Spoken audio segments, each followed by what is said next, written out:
ধন্যবাদ। খুব সুন্দর একটি প্রশ্ন করেছেন, এটা নিয়ে আমিও কথা বলতে চাচ্ছিলাম। আসলে দেখা যায় কি আমরা হচ্ছে শিল্পী, তো যখনই যেই দল আসলে আমাদের দেশ পরিচালনা করে তাদের বিভিন্ন ইনভিটেশনে আমাদেরকে উপস্থিত থাকতে হয় শিল্পীদের দায়িত্ববোধের জায়গা থেকে, কিন্তু কোনো রাজনৈতিক উদ্দেশ্যে নয়।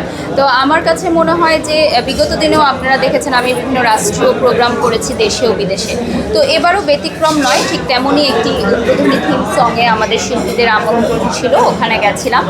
আমরা তো আসলে শিল্পী মানুষ, রাজনীতি করি না, রাজনীতি বুঝিও না, তবে হ্যাঁ চাই দেশ ভালো থাকুক, আমরা সবাই ভালো থাকি, ব্যবসায়ীরা ভালো থাকুক। কারণ বিগত দিনগুলোতে রাজনৈতিক অস্থিতিশীলতার কারণে আমাদের ব্যবসায়ীদের কিন্তু অনেকটা ক্ষতি হয়ে গেছে। এটা অনেকে বলছে, অনেকে হয়তো প্রচার করে না, কিন্তু আমি যেহেতু ব্যবসায়ীদের সাথে অনেক নিকটে থেকে কাজ করি তো আমি জানি। তো আমরা এটা আশার আলো দেখছি যে সামনে যেহেতু নির্বাচন, একটা স্থিতিশীল পরিস্থিতি আমরা ফিরে পাবো এবং আবারও ব্যবসায়ীরা দাঁড়াতে পারবে, যেখানে হাজার হাজার মানুষের আসলে রিজিক নির্ধারণ করা আছে। দেখুন, আসলে আমি তো প্রথমে বললাম যে রাজনীতি আমি কম বুঝি, কম জানি, আর আমরা তো আসলে এখনও খুব ছোটো মানুষ, এগুলো তো আসলে অনেক গভীর বিষয়। তবে আমি মনে করি যে দেশে যারাই আসুক, এখন তরুণ সমাজরা যেভাবে তারা অ্যাক্টিভ রয়েছে ফেসবুকে, সোশ্যাল মিডিয়াতে, তারা যেভাবে দেশ নিয়ে কথা বলে, প্রোটেস্ট করে, কোনো অন্যায় হলে যেভাবে প্রোটেস্ট করে, এটা খুবই ভালো। এবং এইভাবে চলতে থাকলে কিন্তু আমাদের দেশে কেউ আসলে অন্যায় করে পার পেয়ে যাবে না। এটা চমৎকার একটি বিষয় যে তরুণ সমাজ এই ফেসবুক বা সোশ্যাল মিডিয়াতে যেটাই বলেন, যে এটাকে হাতিয়ার করে তারা যে কোনো অন্যায়ের প্রতিবাদ শুরু করেছে, এটাকে আমি সাধুবাদ জানাই।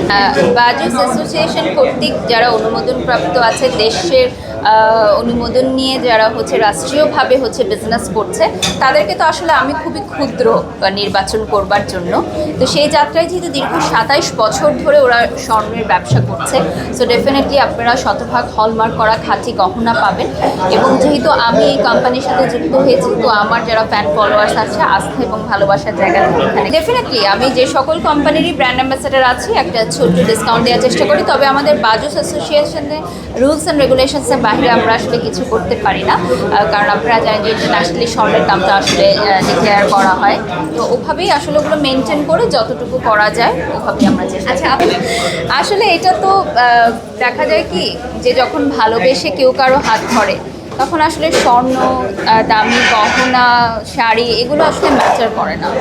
তো যেহেতু আমরা বিয়ে করেছি একদিন স্টুডেন্ট লাইফে, আমার হাজব্যান্ড স্টুডেন্ট ছিল, আমি স্টুডেন্ট ছিলাম, তো আমাদের ওরকম ছিল না যে আমাদের খুব 100 ভরি স্বর্ণ পড়তে হবে বা এরকম কিছু। বাট হ্যাঁ, আমার শ্বশুরবাড়ি থেকে যতটুকু সম্ভব হয়েছে তারা দিয়েছে, আমি হ্যাপি। এবং আমার মার থাকে না যে উত্তরীয়ভাবে পাওয়া যায়, আমার মার বিয়ের বালাগুলো পেয়েছি, তো ওটা খুব ভালো লাগে, এটা আমার মেয়ের জন্য আমার রেখে দিয়েছে। তো স্বর্ণ তো একটা স্মৃতি, প্রত্যেকটা গহনাতেই একটা গল্প জড়িয়ে আছে, তো যখন গহনাগুলো পরে সেই গল্পগুলোর কথা মনে পড়ে। আমি তো ব্র্যান্ড প্রমোশনেই আসলে সময় দিয়ে পারছি না, এত বেশি ব্যস্ততা। এখন তো সামনে রমজান আসছে, ঈদ আসছে, এখনই কাজেরই সিজন।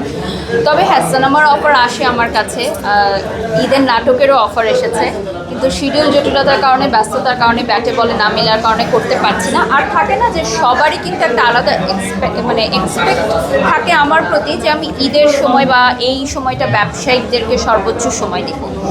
তো আমার ভালোবাসার জায়গা থেকে ডেফিনেটলি আমি নাচ করি, উপস্থাপনা করি, অভিনয় করি, সেটা আমার ব্যক্তি ভালো লাগার জায়গা থেকে। বাট অ্যাজ আ প্রফেশন আমি সবসময় চাই যে ব্যবসায়ীরা আমার প্রতি যে আস্থা রেখেছে সেটা যাতে আমি পরিপূর্ণ করতে পারি।